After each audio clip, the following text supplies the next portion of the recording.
Hey, welcome back to the channel.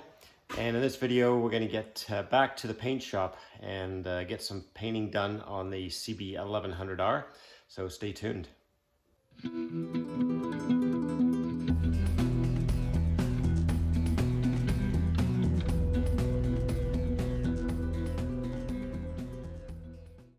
So like I said, in this video, we're going to go back to the paint booth and we're going to throw some paint on the bodywork for the CB1100R. And apologies in advance for the voice. I'm recovering from a cold that's lasted about 2 weeks, and this is usually the final stage of any cold for me where my voice kind of gets a little croaky. So bear with me for that, and let's get into it. All right, in the paint booth, getting ready to prime the rest of this CB1100R bodywork. So we're just doing the final wipe down with this wax and grease remover type stuff.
Oh, I forgot to mask off the top of the tank there. I'm going to do that now.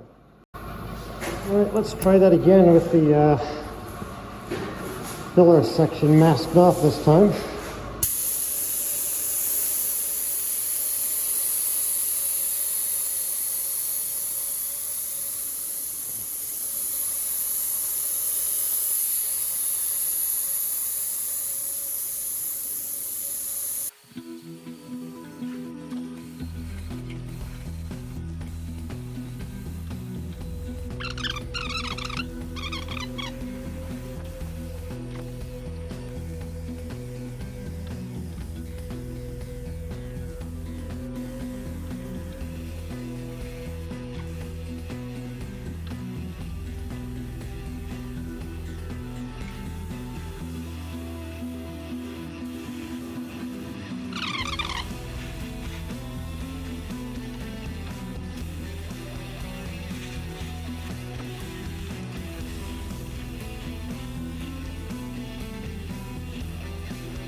Okay, so I just kind of want to show you a little bit of the quality differences in fiberglass. I think I mentioned in the last video, the tail section that came from Do-Re-Mi in Japan was really nice quality. It is really nice quality, and that is this particular item here. This is the solo cowl off that set, and it's like the primer's on here now.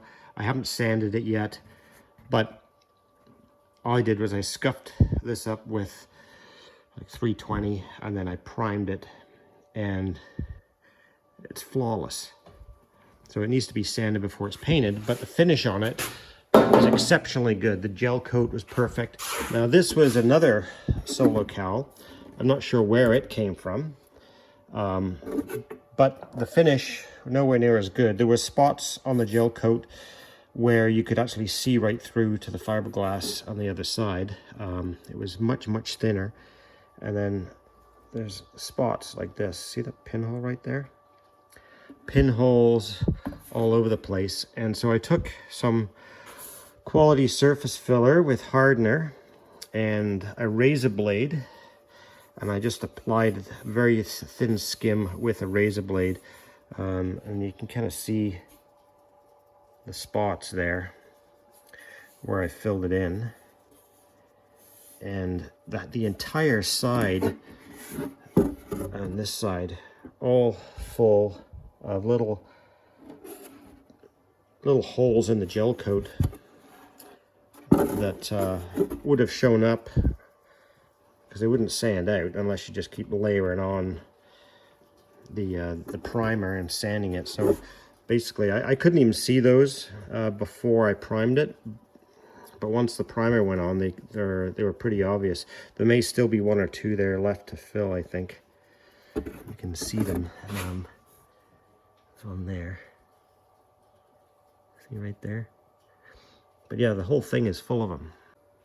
So there you go. After I've sanded the filler there off the side, you can see all those little gel coat pops and little cavities in the gel coat that were filled in. So all of this stuff has been primed. Some of it has been sanded back already. The main things left to sand are the tank and the tail unit. The upper and lower fairings are done. Solo's done. I'm still doing the front fender. That's got to get sanded. And yeah, so I think what I would say about this particular paint job is it's going to get done in a couple of stages. Most of the body work, like all the stuff I just pointed out, is going to get done at the same time. What is going to be done separately, mainly because of the amount of space I have available at the booth, and secondly, I just don't want to run out of paint doing this. So I'm going to go back and do that half fairing separately. I don't believe that is going on the bike at this point. We're kind of, we've kind of jumped around a little bit, I guess. There was some comments in the last video to suggest that the shocks should be the other way around, the rear shocks, that reservoir being up at the top, and that the swing arm should be silver. And that's true, I guess, with the current direction that we're going on, this being more like a fully faired 83 model with the red, white, and blue. The initial plan with the bike was that this was going to be done, was it the 81 model, something like that, where it's the half fairing, there's no blue on it. It had more of a tubular red swing arm, and the shocks were mounted inversely. I think at this point, as far as I know, we're going to stick with this kind of color combination. We can swap the shocks around if we need to.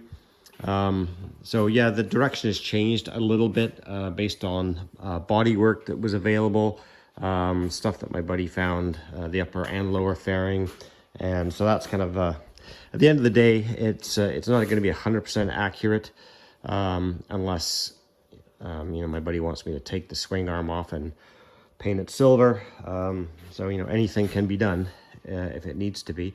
The other thing that is going to happen with this, which I wasn't sure whether it would or not, is I think this week I'm going to be picking up all the other parts for the bike. So the engine, carbs, pipes, rear fender, airbox, all of that kind of stuff. The other thing that I do have to sort out and figure out how it works is this black fairing stay right here. This guy has to get mounted on the bike. And I believe that, well, this is the wrong way around, but that just has to bolt through the other way. If I remove this bolt here, this should come out of the sleeve. This is kind of sleeved into here. This has to mount to the headstock area of the bike, or up top somewhere. But we've got to figure that out because we'll have to get that mounted so that the you know, the full fairing, the upper fairing, can mount onto that. So I gotta figure that out. I might have to take off this brake splitter again to get that mounted. I'm not sure if this can stay there. There seems to be a lot of factory hardware in the way with these guards for the brake lines and all of that kind of stuff. So we'll figure that out and see what has to be done there. But yeah, some interesting stuff to puzzle through with this. The other thing that I haven't done yet, although I fabricated the main mounting point for the seat and the tail unit. Once I get the rear fender in, I have to fabricate some brackets for the back. So this mounting neck for that fairing stay, so this kind of sleeves onto here, and the only place this can fit is up there. I'm just kind of setting it alongside it for now, but to get it inside there is going to be a bit of a challenge. But the problem is, so if this is the U-bolt that would have to go basically right there. That U-bolt fastens there, but you can see it up in there. There's some sort of a boss here, a bracket of some sort on the headstock that will completely prevent that from mounting on there. There is no way that's going to mount on there with that. So unfortunately, it looks like I'm going to have to disassemble the front end of this again. As far as mounting this the right way around, I mean, if you look at it, the angle of that bracket, it has to mount with that clamp at the top so that sleeve is mounted horizontally. If you try to mount it the other way, like that, then that sleeve would be either pointing to the sky, or you kind of got it mounted like that, I guess. But then I just thought that's not going to mount properly with the bottom of that steering stem at all. Okay, so as I've been thinking about this, I think a slight change of plan is probably appropriate. Instead of taking this stuff to paint, I think that would be a mistake right now.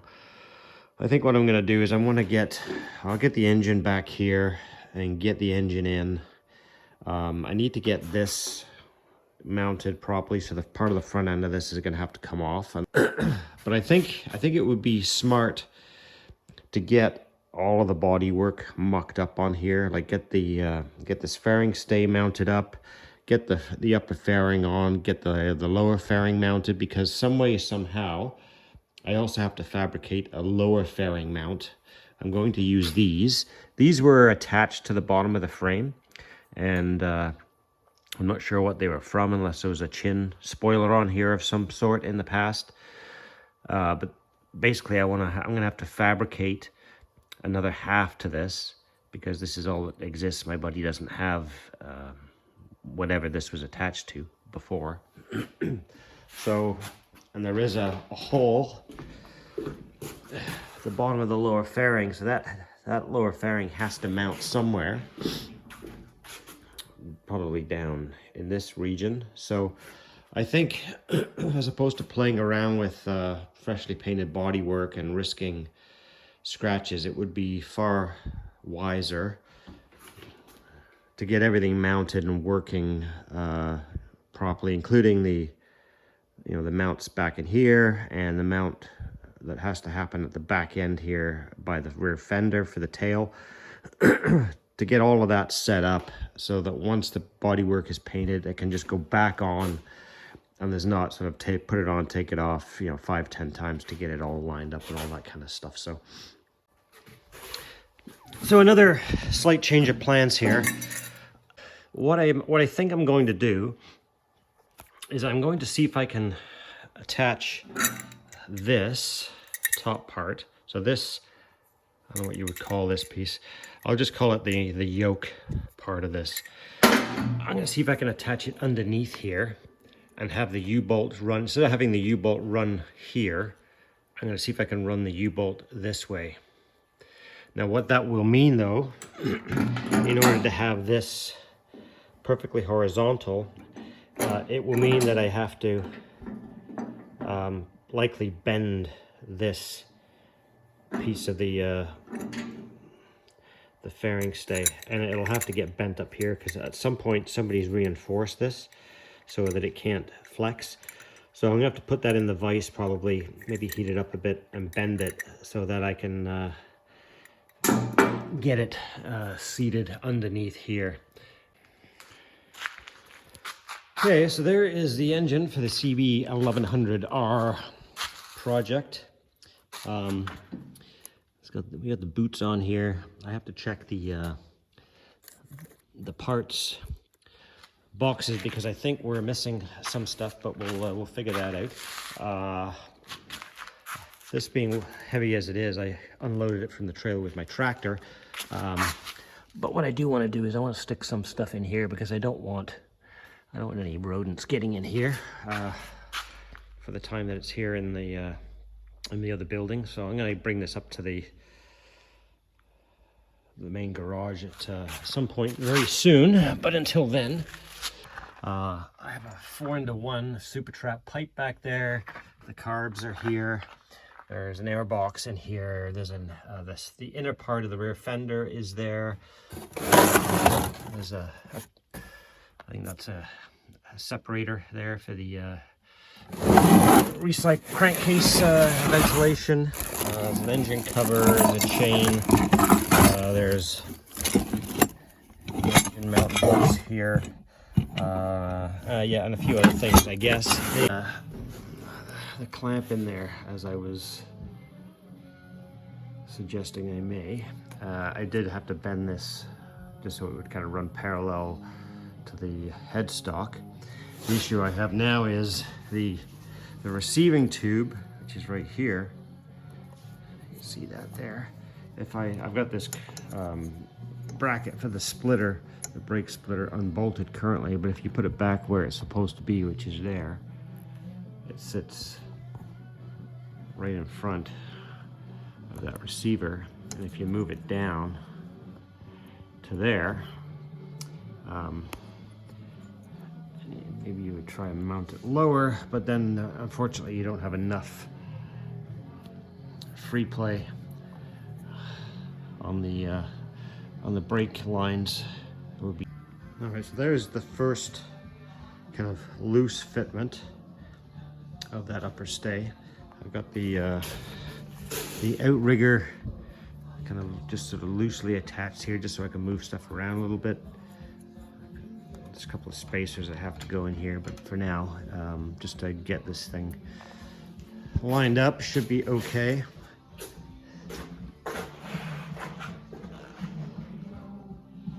And yeah, that's definitely going to be a problem here. You can see how that just kind of hits there.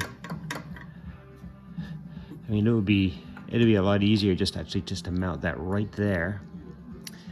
But as I said before, this brake line would need to be longer to do that. There's the upper and the lower just kind of tentatively mounted right now. I've got a couple of these Zeus screws in here. Now these are the style of Zeus screws that it needs, but it didn't come with them. This is out of a set that I have. So these are the receivers, obviously, and then this is the style of Zeus screw that it requires. However, you can see on the back here, that's what it has. But these are actually ever so slightly too long for actually what is needed for the final fitment. So I'm going to take some measurements off these guys, and then these came from curvygirl.com. They have all kinds of fasteners, and as their website says, it's motorcycle stuff, not porn. But they have lots of good stuff. It's not cheap, especially getting it shipped from the United States to Canada. It's actually outrageously expensive when you do that. Exchange rates and all that kind of nonsense, but I haven't really found a reliable supplier of this sort of stuff here. So yeah, I'm gonna have to reach out and get some more of these, I think. So So right away, it looks like these handlebars are going to be a little bit of a problem. So yeah, I have to figure out what we're going to do about that, because two issues that I see is, one is this switch block here with a cable holder kind of points up in a direction that's going to be a problem. Plus the actual height of the whole thing, as soon as you start turning the handlebars, it's going to start fouling in here, I think. VF1000R bars I think would work. It looks like the ones I've seen on some pictures with the indexed clip-on would probably work. But anyway, still time to play around with that, but that's going to be something that's going to have to get solved for, I think. All right, so I went through the intake boots, and there were 4 in a box, and then there were 4 that were still attached to the engine. So what I've done is I've gone through all of them, and I found the ones that have the least amount of damage. And these ones, so these 2 were on the engine, and you can see the cracking in the boots there, which is probably why they had the RTV on there really bad. So that's just going to contribute to air leaks. These ones also cracked up pretty bad. Plus you can see inside there the rubber is just breaking away, and I don't like the idea of that kind of stuff getting ingested into the engine. So those ones are no good. These ones, you can see now they're starting to be, these ones I had soaking for about 4 days. They were like hard as rock. So these ones you can't budge them at all, right? Barely distort them. These were like that. These were hard too, but now these are now nice and pliable, because they've been in my wintergreen and alcohol solution. So what I put in here is 1 part oil of wintergreen with 3 parts isopropyl alcohol, and it's reusable. And depending on how hard stuff is and how thick the rubber is and all that kind of stuff, it could take anywhere from an hour for tiny O-rings, 20 minutes. For something like this that's rock hard, this would be, I found 3 or 4 days in some cases, and it'll start to soften up. And this has been out of the solution now for a couple of days or 3, and it stays quite malleable, so that's good. So the other 2 are in there. They're going to stay in there for about 4 days, and then these guys can go back in the parts box. They're not going to get used. And yeah. So the other part, for the engine to go back in here now, unfortunately, what that means is it's not a big deal, but I got to take the removable subframe section out, and to take that out, I have to take off this right side foot peg bracket and whatnot. All that stuff has got to come back off, because you cannot remove the subframe, the removable frame section with that still attached. That's all got to come back off. This fairing stay and the bracketry and whatnot has to come back off. I also have to figure out the routing for the wiring harness. Where does that go? Because once I put this thing back on again, I don't want to be taking it off and on. So I got to look into all of that sort of stuff. Where does everything go? I got some pictures from one of the guys on the VFR forum who used to have a few of these. So I'm hoping that I can see in those pictures where the wiring harness goes. So I'll look at that. And yeah, just a few things to figure out, so I don't end up doing work 2 or 3 times. It's more difficult, much more difficult when you didn't take the bike apart. So if I had taken the bike apart, I would have a ton of pictures, as well as relying on my aging mind as far as what I did. I do have some notes and stuff and some pictures from my CB1100F restoration, so I'm going to be using some of that as well. I was also curious as to how I was going to get turn signals to mount for this, but it looks like the stay has these little pegs on it, and I think if I look at these signals here, these are off the Honda line fairing that goes on the the other model, the half fairing model of the CB1100R. They also go on, I think, on the CBX as well. But you can't mount these brackets. But I'm pretty certain if I've got these screws soaking. This is the bottom side. There's penetrating oil in there because the screws are pretty stuck, rusted in there. So I think once I remove the screws and I slide it off, I'm going to find the same mounting peg inside there or on here as is on there. So I'm hoping that I can just transfer these guys right over to that, and then we'll all be good for turn signals. All right, we got the removable frame section out. Of course, had to take all of this back off again because you can't get that removable frame section out of there otherwise. As I said before, I've got the engine sitting here. So now I'm gonna have to kind of shuffle this over, lift it up onto the lift, and then move it forward and kind of wiggle it in there without doing any damage to any of the paintwork. Or what I think I'm going to do is I'm going to tape some inner tubes. I've got some bicycle inner tubes that I've cut slit lengthways, and they tend to work pretty well for just kind of covering up frame sections so you don't scratch paint when you're putting engines back in. So I'm going to do that.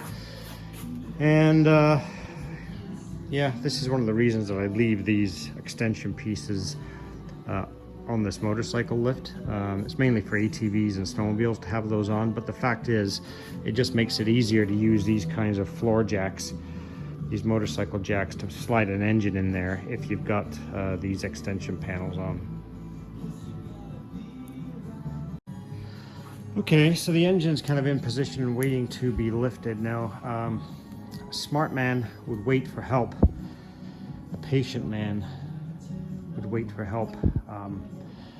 I'm neither of those things, so I think I'm going to give it a shot. If I can get the front end up, which arguably is the heaviest portion because that's the majority of the weight of the engine over there, just get the front wheels onto this part, I can lift the back up and then just kind of roll it forward. So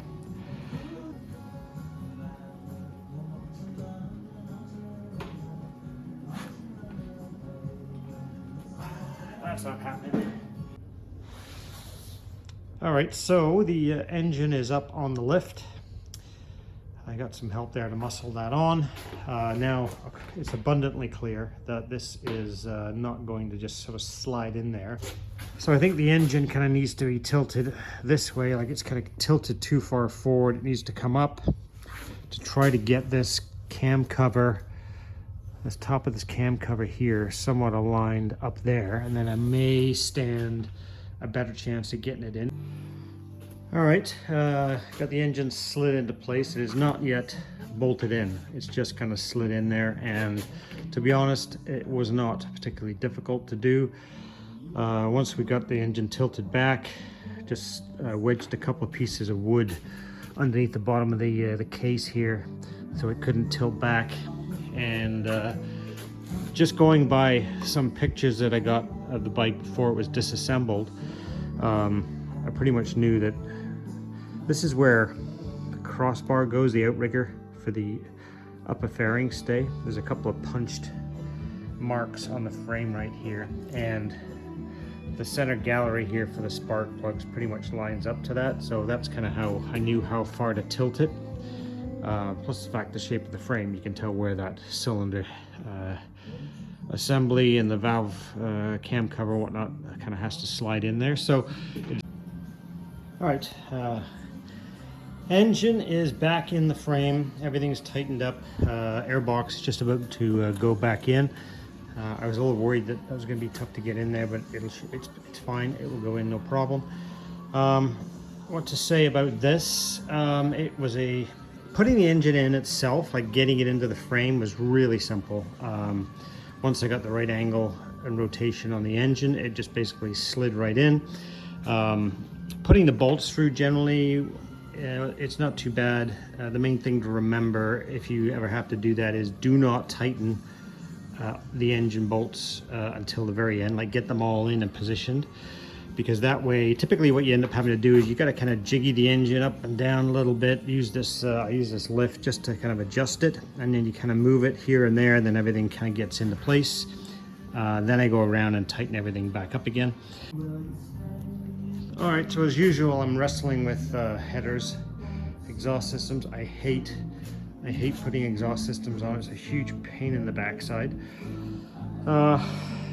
Anyway, we'll get there. But the way I currently have these rear shocks set up, originally we were kind of going with the earlier model of the CB1100R that has a reservoir facing forward at the bottom, and it will not fit with this Super Trap 4-into-1 because the end of the silencer basically just bangs into this. So I'm gonna have to switch them around so they're on the back side.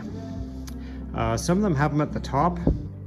Unfortunately, these ones I cannot do that because of the way the mount is. So it's got like a fork mount at the bottom and an eye mount at the top. So you can't kind of reverse them the other way. But I think my buddy has another set of shocks that if he wants later on, he can put the ones with a reservoir at the top or something like that. But for now, these are going to have to be moved. So I'm going to jack up the back of the bike and see if I can get those out and swap them around. I think, yeah, I'm not sure whether these ones have to go to the other side, but I'll figure that out.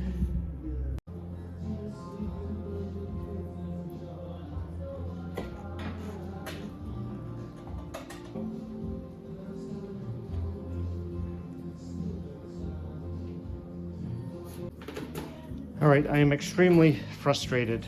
I've had this Super Trap on here on and off, I don't know how many times, and I cannot get these collars to seat low enough to actually have enough thread sticking out of the collar to put that on. Now I put a Super Trap on my CB900F. It's basically the same pipe. Didn't go on with any real difficulty. All right, so here it is assembled with the collar and the flange and whatnot. So if I put that against there, in theory, I'm gonna have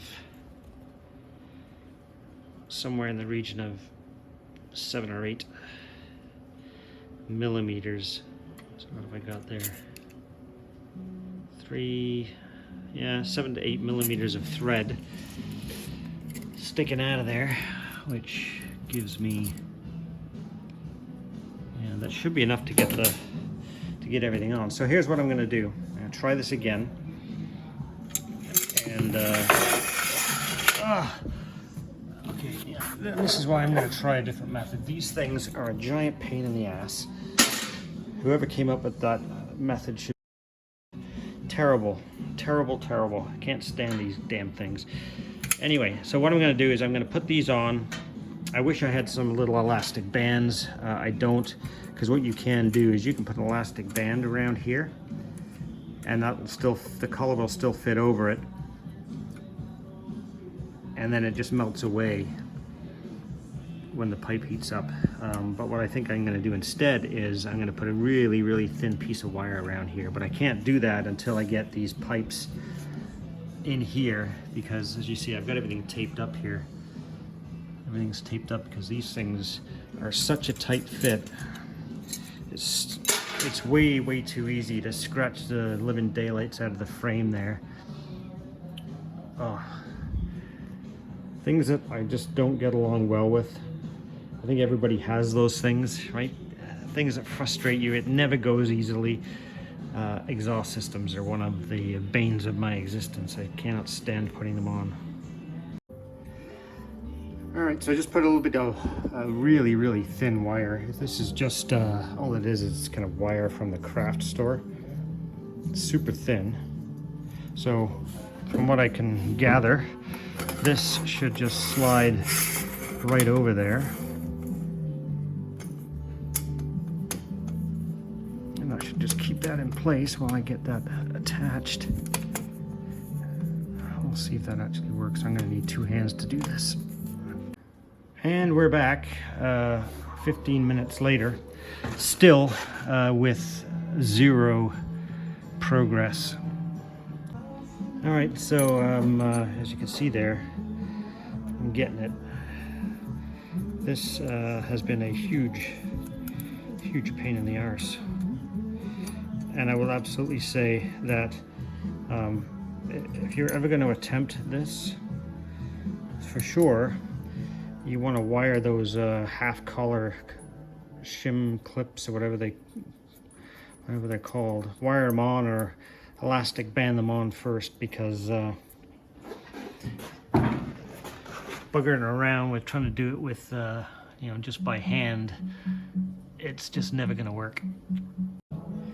All right, so maybe just try to give you a shot as to how I'm doing this. So just using a piece of wire like that, and then I basically move that up here, and then I'm just sliding these guys in, and then once I get it up to the top here, I just use my pliers to tighten the wire around it. It's that simple, although it's not that simple. It's a little bit of a pain in the arse. All right, so I've got the wire on there. You kind of see it right here. So basically what I'm doing now is I'm just going to slide that up there, and it's the reason that one of the reasons that this is such a pain in the backside to do is I like to put that little twist tie piece in the gap, but there's barely enough clearance for this collar to pass by the two nuts, sorry, the bolts, the studs.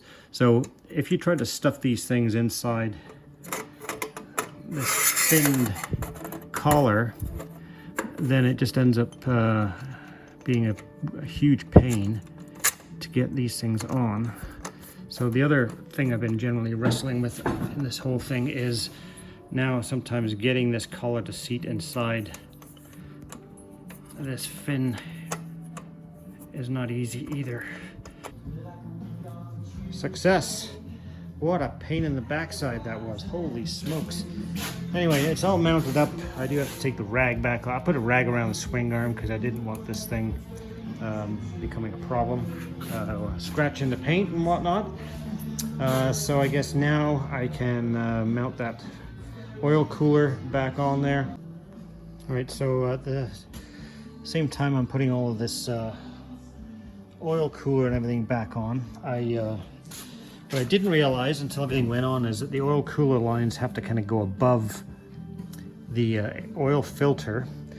And so because this was all kind of hanging down here, it was below the oil filter housing, and there's not enough room to pass these oil lines, these guys, between the pipe and the oil filter housing. So I had to take the oil filter housing off, which I actually needed to look at anyway, because though it had fresh oil in it, for sure this was not a new filter. So we're going to put in a new filter.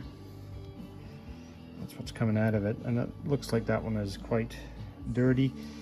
So, and then we're going to put this guy in, and then we've got a new gasket to go in place on the housing as well. So let's get that all together and get this thing back on. All right, so there's the bulk of the bodywork mounted up, and it does look pretty good. This here is going to be where I need to figure out how to mount the lower fairing on here. That's going to be the trickiest part, I think. We will have to make, as I pointed out before, the mount will have to go here to here. I'll have to make a bracket or a spacer of some sort to go in there.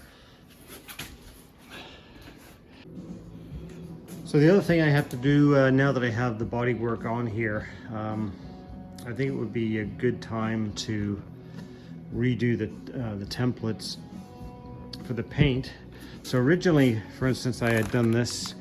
This was all going to be the area that would be red on the tail section. That was when we were originally going to do like an 81, I think it is, this one. And we had a borrowed tail, which I still have here, and a borrowed tank. But this is the way that we ended up going. So the tank template will still be fine, but the template for the tail and whatnot. I don't have a template for the upper fairing either. So I think we'll get this one, get the blue laid out first, and we'll put that aside in case my buddy does end up finding a single tail unit, because we do actually have an upper fairing for this style bike there. So that's also going to get painted up at some point. But for now, we're going to focus on this one. And yeah, let's see if we get that knocked out here.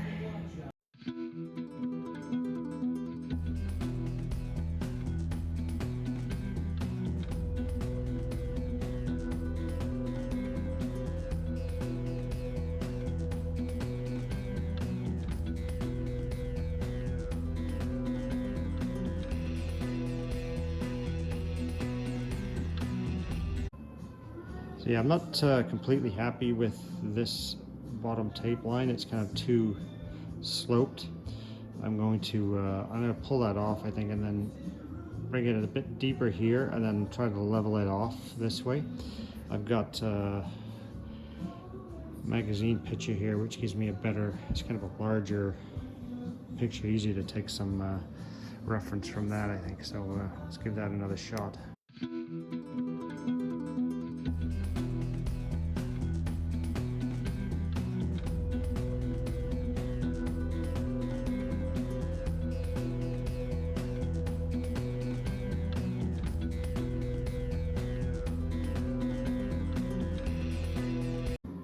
All right, so here are some of the details that you kind of need to pay attention to when you're doing these kind of recreation type of things. So on the one that we're going for, this one,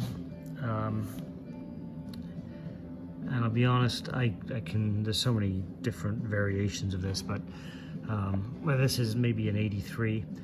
I can't remember for sure, but anyway, the red paint is not metallic. The blue paint is not metallic on this particular model. And here's one of the differences with the paint scheme. So the blue stripe comes up along the fairing this way, and then it comes across the nose. When you get into the later year, where this one, so this is metallic paint, as is this, and then the blue stripe comes up and around the top this way. So that's not what we're going for. But what it did do for me was at least gave me the paint lines for the tail section, which was kind of a little bit harder to decipher from here, especially getting this angle right here the way that I wanted it to be. But yeah, it's going to come together. Obviously, there's a few things that have to be changed here, and so I'll have to cut this on a bit of a radius. And yeah, that's okay. You can do this stuff in the paint booth, but I find to paint this, when I get to painting this bike in the booth, I'm going to be at least 10 hours in the booth. And I would say that the majority of that time, if I'm not waiting for paint to dry, is masking. It takes absolutely forever to mask one of these tricolor Honda paint schemes, or a tricolor Kawasaki, any tricolor bike. It just takes absolutely forever to do the masking, and you cannot rush it. One thing I have learned where patience is a must is in the taping. You gotta pay attention. It's easy to make a complete monkey of the whole thing. So the less guesswork you have to do while you're in the booth, even if you're measuring or whatever, I just find having some templates that I can use and get both sides of the bike identical. So there's the other trick, right? You can just make one template for one side, excuse me, and then you can just kind of flip it over and use it on the other side, and then everything is the same. There's no guessing as, did I measure that exactly right? Am I half a millimeter out here or there? It's just a lot easier, way easier to do it that way.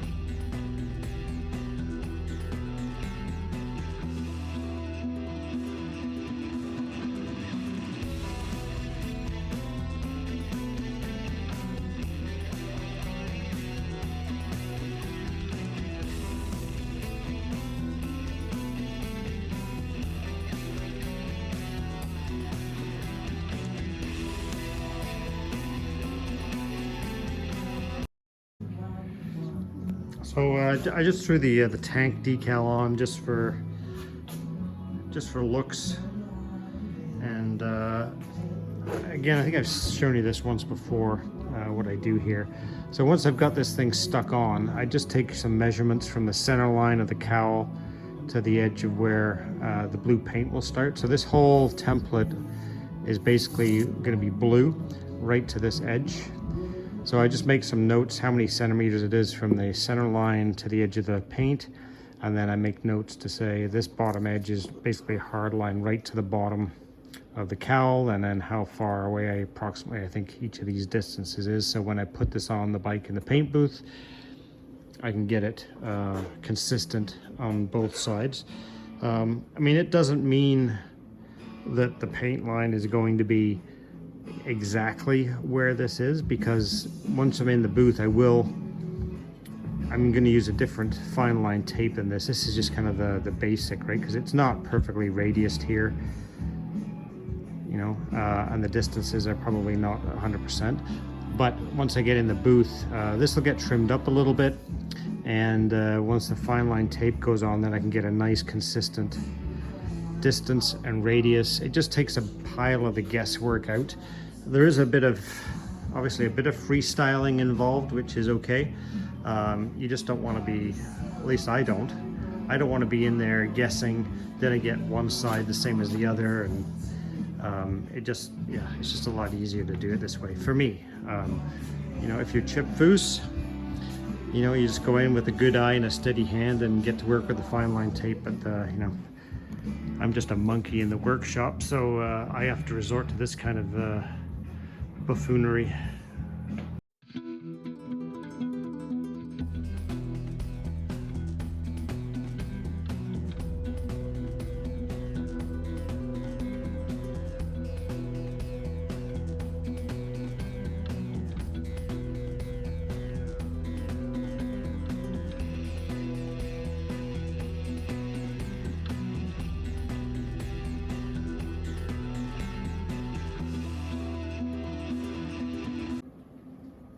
So here's something else I have to remember when I'm in the booth. And this is, I guess, the difference between positioning a template for some of the tape lines to get them right. So if I tape and mask off according to this template completely, and I only paint blue here, it's not going to work out the way I want it to in the end. And what I mean by that is this edge right here, basically from this point to this point, I'm only going to use that as a reference for laying the template down and getting this bottom line correct and getting this line correct. But when I actually mask it for paint, I actually want to paint up and over inside here. I want to paint the whole inside of that blue as well. I don't want to be able to see. So for instance, these solo cows have a habit of not seating down super well for quite some time, just because, you know, they're a tight fit, especially with a seat on there. So what I don't want to have happening is I don't want white paint to show up in there. So the way this is going to work from a paint perspective, I'm going to paint everything white, and then I'm going to lay the blue and the red over top of that. So I have to remember to make sure that this is not masked off here, and I have to paint basically a blue as if this wasn't on, if you get what I'm trying to say. So there is all the templates kind of taped on, fitted. All the measurements are kind of marked all over, distances to, you know, other things and whatnot. Now the pain in the neck part is peeling it all off without leaving any kind of tape behind, because what does tend to happen a little bit is you start to peel this stuff back. Sometimes you can end up leaving the tape, you know, some of it will peel up and some of it won't. But anyway, the whole idea, peel this off like this, and then what I have to do is I have to go and tape the back side. So I don't want this to stay sticky. because otherwise you just get crap stuck to it. So I have to peel this whole thing off, and then I have to go around and tape the back side, and then then it can be set aside for use. Basically the same way as I did on this one. You can see how the back side of it's taped up as well. So then I have a right side and a left side template. So that is all that we're going to talk about on templates. That's quite enough of that. All right, so all set up here for tomorrow. I've got the tail and the upper and lower fairing mounted on here. These guys are just sitting down here below, just temporarily. They're going to go up on here. They're only down there while I was painting the underside of this tank. So it was just easy to paint this the day before underneath, and then I can concentrate on everything else because I don't have any sort of rotating rotisserie or anything for the tank. So that is going to be ready for clear coat in about 10 minutes. And yeah, it should work just fine, I think. I've been here since about 9 o'clock. It's 11 o'clock now. Got all this stuff set up, and yeah, excited for tomorrow. All right, so there we are with the clear coat on the underside of the tank. And now, wait for tomorrow morning. All right, so got the fan going in the booth, get rid of some of this paint dust. Just got the first coat of white on. It'll take probably 2 coats, maybe more.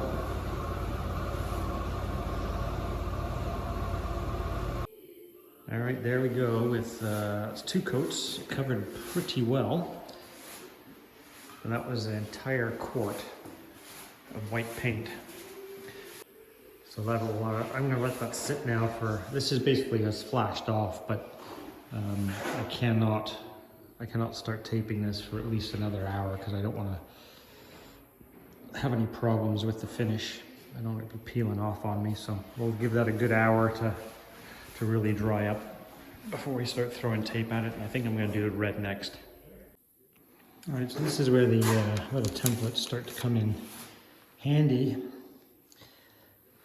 for the masking process. So, all right, so I have to make a bit of an adjustment on the fly here because what I figured out is that this is a reproduction tank, and this was taken off an original tank. So I think there's actually a slight difference in the height of the tank, but either way, I got it where I needed it now, so we're good to go on that side. So other side to tape up, got the upper and the lower fairing to tape, and then of course this is just the fine line at this point.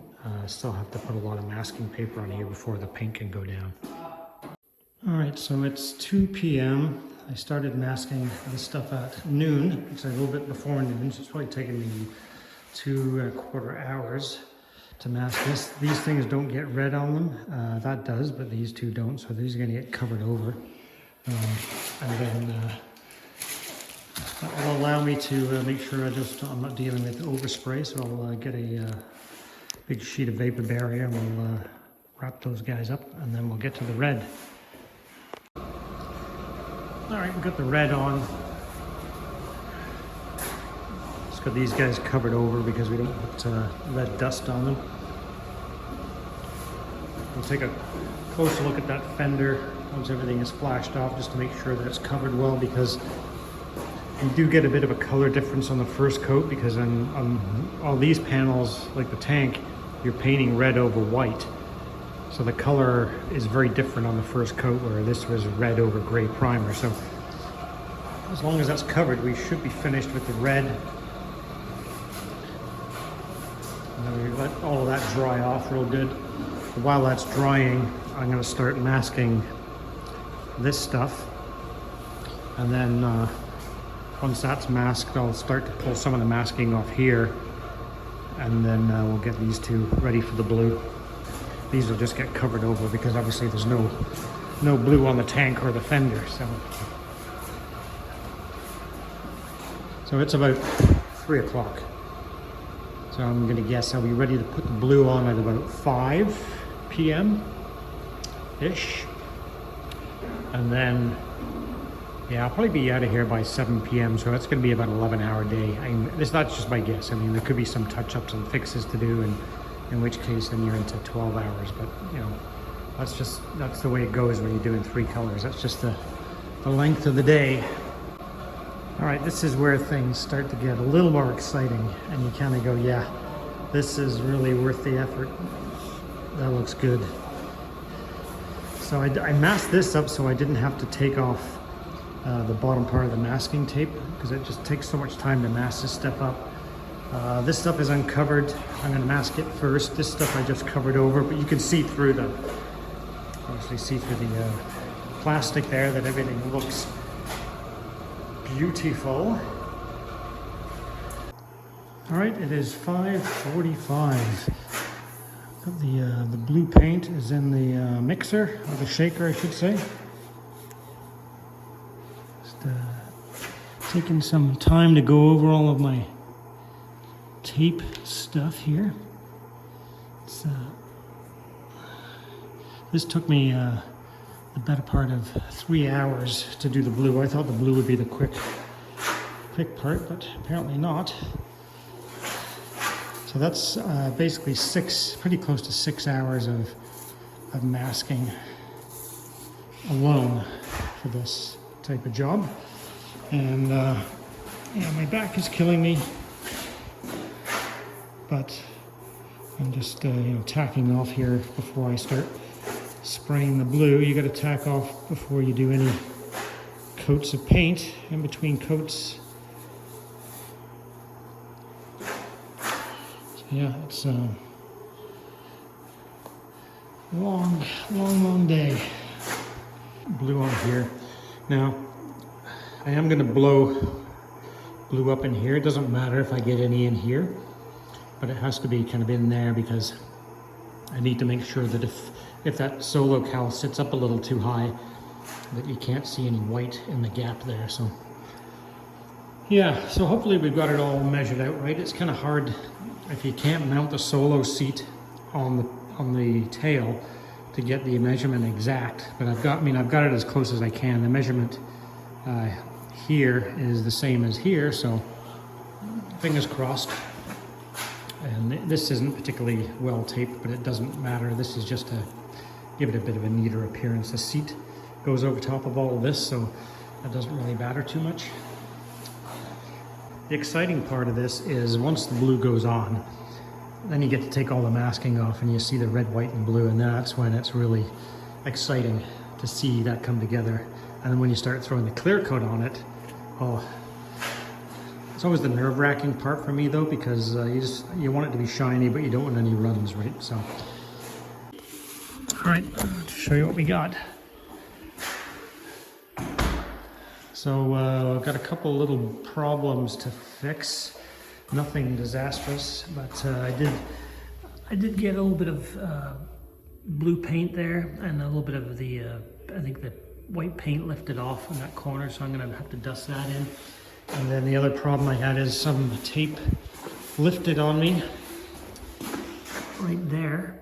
You can see that hazy line there, so I have to wait now for this blue paint to dry, so then I can put my final line here, and then I can just dust that guy back in. So aside from that, everything came out really good.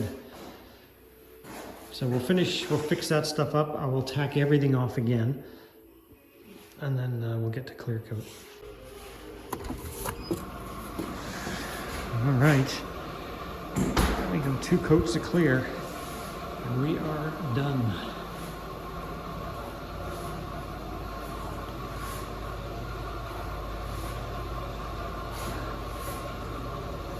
Pretty happy with this. Looks really good.